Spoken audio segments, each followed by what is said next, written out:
Welcome to the show, everyone. All right, Miss Dorcas, take it away. Hi, I'm Dorcas Bisisi, the host, Miss English.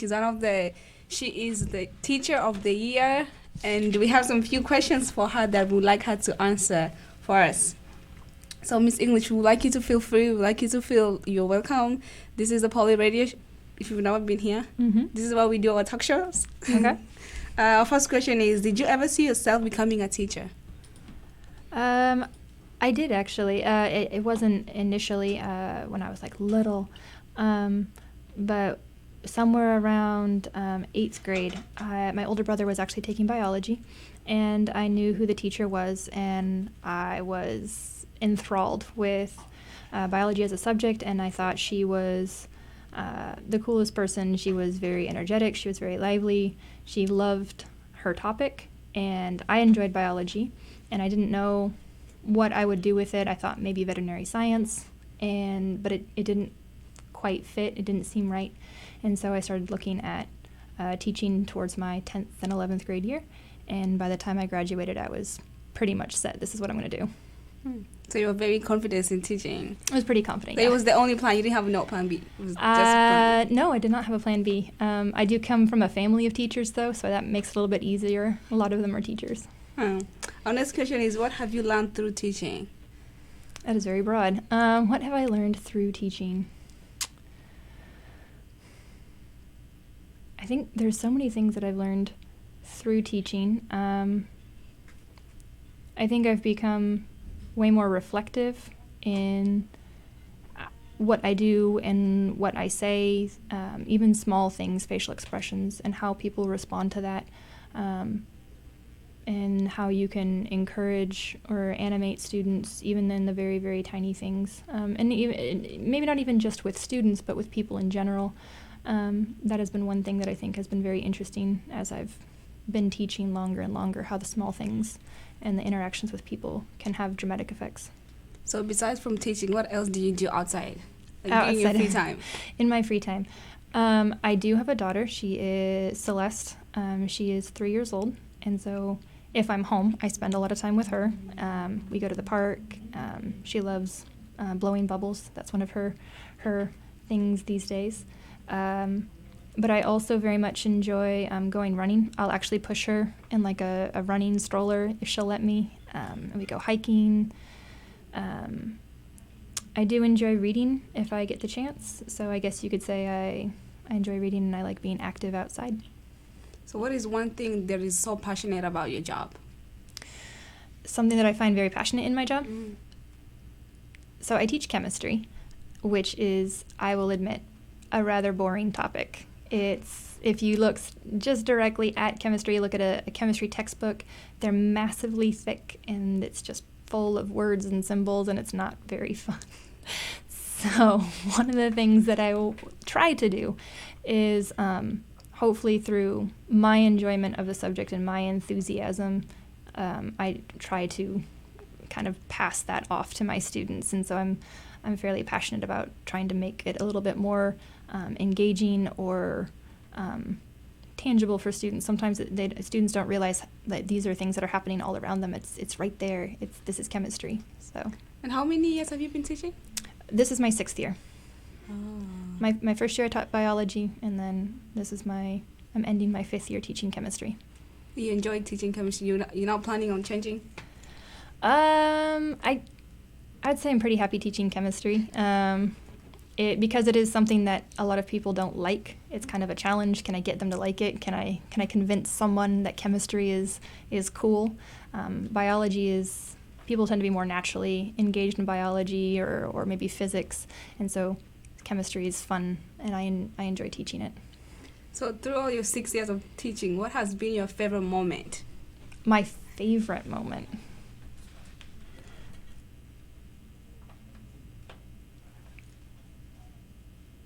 Oh my goodness, you're asking me to put the title favorite on one thing. The one that stands out in my mind at this moment happened about 2 years ago. I had a student, we were in the library, and we were getting ready for an online simulation. They were going to use their computers, and we were reading silently, and they were reading just silently doing a pre-lab, and then after about 3-4 minutes, I hear just out of the middle of nowhere, one of these students just like cursed, like just dropped the F word. And I was very confused, went up to the student and said, sir, that's not appropriate. And he paused and he apologized. He said, Miss, I'm so sorry, but what are electrons? What are they? What actually are they? And so it was a funny moment, although slightly inappropriate. It was a funny moment where the student was actually thinking very, very deeply about what is an electron or what is this thing. And he was like very, very like intensely thinking about it. And so that was a funny, humorous moment. Okay, now we'll take a short break with Dominic. You may take over. All right, we're gonna go on a quick break. This is the song La Rompe by Wilson Way, and we'll be right back. Ella anda sola, sola. Disfruta el calor bailando al ritmo de las olas, olas. Así me enamora ahora. Si te encuentras sola, sola. Disfruta el calor bailando al ritmo de las olas, olas. Oiga, señora, ella la rompe con su cintura cuando menea, ea. No se preocupa, anda tranquila y está soltera, ea. Ella la rompe con su cintura cuando menea, ea. No se preocupa, anda tranquila y está soltera. Pero vela, vela, dice que está solita, morenita. Mi corazón por ti palpita, bailando bajo el sol, enredados tú y yo. ¿Qué fue lo que pasó cuando te miré? Se te notaban las ganas de despertarte mañana entre mis brazos, y eso fue lo que pasó. Se te notaban las ganas de despertarte mañana entre mis brazos, y así fue. Si te encuentras sola, sola, disfruta el calor bailando al ritmo de las olas, olas.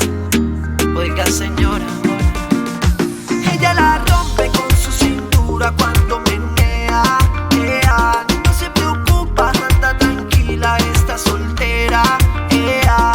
Ella la rompe con su cintura cuando menea, ea. No se preocupa, anda tranquila y está soltera. Árabe, hola, ¿qué tal? Mi nombre es Árabe y sabe, me encanta cómo usted lo mueve, hágalo otra vez. Wow, en serio, me gusta cómo usted lo tiene, tía. ¿Será que ella me entiende? Tu forma de bailar, tu forma de mirar. Tú tienes algo que me pone a levitar. Tú tienes eso que me pone más allá, más allá, más allá. Tu forma de mirar, tu forma de bailar, me pone a levitar. Tú tienes eso que me pone más allá. Drunk driving is not an accident. It is a serious crime. Before you even think about drinking and driving, think about this. Think about going to jail. Think about losing your license for a year. Think about the consequences for your family and your job. Think about the other innocent people who may be hurt or killed because you chose to drink and drive. Drunk driving is easily preventable. For more information and ways to prevent drunk driving, visit novabucks.org/drunkdriving. All right, guys, just heard a song from Wilson Way. Let's get back to the interview. Dorcas, you may continue. So we're back with Miss English. Like we said, she was one of the teachers of the year, and we'll continue with some questions. So looking back, do you ever regret being a teacher? Do I regret being a teacher? I don't think I've ever regretted being a teacher. I think it has been profoundly forming for me as a person. It's challenged me in a lot of ways. Are there days where I might wish I was doing something else? Yeah, but I've never regretted being a teacher. So you would most likely advise someone to become a teacher? Yeah, I would, if a student was interested in teaching, even just a little bit, I would encourage them to do teaching. I think it is very challenging, very fun thing to do with your time, with your life, with the resources and the learning that you've acquired. So we both know that teaching is one of the hardest jobs in life, right? Because everybody in life goes through a teacher. But the paychecks that teachers are paid is not much enough. Do you think that's fair? Do I think that's fair? I mean, I will not lie. That question has crossed my mind before. I have a degree in a hard science. I'm a biology major. I minored in chemistry. I have all of this background in a job, or excuse me, a field that could potentially be very lucrative or pay very well in a private sector. So there's times where I thought, I don't know. But and teaching itself, as you mentioned, is also a very, very difficult job. So combining those two, I've been frustrated before. I don't think that's why teachers teach, though. I do think it comes down to those student interactions. It's not just a paycheck. In those classes with those students, in those moments, it's so fun. It's almost magical. It's very, very. How do I say, without sounding weird? It's almost addictive. It's like I just love working with students. It's very fun. So what you're saying is basically no matter what the paycheck is, if you love something, you just go with it. I think you could sum it up that way, yeah. Okay. So do you see yourself still being a teacher in the next 5 or 6 years? That is an interesting question. So my husband currently stays home with my daughter because it's a little bit more economical. Childcare is expensive. And we have talked about potentially switching roles. So right now I have the role of going to work full-time, being kind of the breadwinner and doing that. And he works on the side, and his work has been super helpful in that. But we've also talked about maybe switching those positions. So maybe he would get a job and I would stay home more, maybe have a part-time job or something like that. Because teaching can be a little bit exhausting. And so we've thought about, maybe I'll take a break and then go back to teaching or something like that. I think I will always be a teacher at heart, though. No matter what I do, I think I always like teaching people. Will you still be teaching poly, or are you considering changing? That is a pointed question. Currently, as it stands, I am here at Poly. Could that change? It could. But currently, as it stands, I'm here at Poly. It could. Okay. But it was really nice to have you here. Thank you so much for joining us today. And congratulations on being Teacher of the Year. Thank you. Thank you for having me. And that's a wrap for the Poly Squad today. Thanks to our guest hosts. Dorcas Bisisi. With our guests. And Jerusha English. We hope everyone enjoyed this interview. We hope you have a great day. Go Poly Parrots, and we'll see you next time.